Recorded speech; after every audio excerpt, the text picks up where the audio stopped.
Hello and welcome to ashford.com. You are watching an interesting video on 71 known anaplastic large cell lymphoma cases worldwide that are linked to the patient's breast implants. Please read this disclaimer carefully. Breast augmentation was the most commonly performed cosmetic surgical procedure in the US last year, with around 290,000 women receiving either silicone or saline breast implants. Although extremely rare, some patients who have had this procedure develop a blood cancer called anaplastic large cell lymphoma. Now, a new study has shed light on why this is. Anaplastic large cell lymphoma, ALCL, is a rare type of non-Hodgkin lymphoma, NHL, responsible for around 3% of NHLs. ALCL typically appears in the skin, lymph nodes, liver and soft tissue. On rare occasions, however, the cancer has appeared in the breast, and according to this latest research, led by Dr. Suzanne Turner of the University of Cambridge in the UK, almost all cases of breast ALCL have occurred in patients who have had breast augmentation, with the tumors always developing in the scar tissue surrounding the implant. For their study, published in the journal Mutation Research, Dr. Turner and colleagues conducted a review of all available studies looking at ALCL, as well as patient case reports. There have been 71 known ALCL cases worldwide that the researchers say are linked to the patient's breast implants.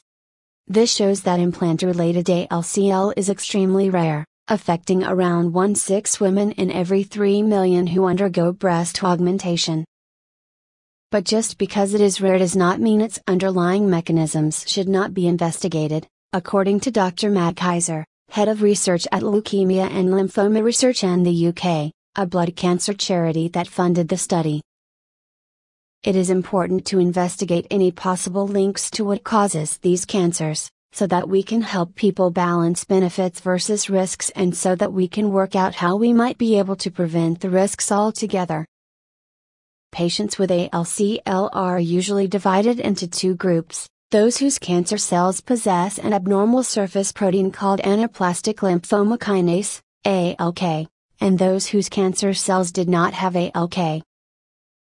Patients with ALK-positive ALCL usually respond well to treatment and the majority survive 5 years or more, while those who are ALK-negative often require more aggressive treatment, with only around 50% surviving over 5 years. However, Dr. Turner and her team found that nearly all patients included in their analysis with breast implant-related ALCL were ALK-negative, with most of them responding well to treatment.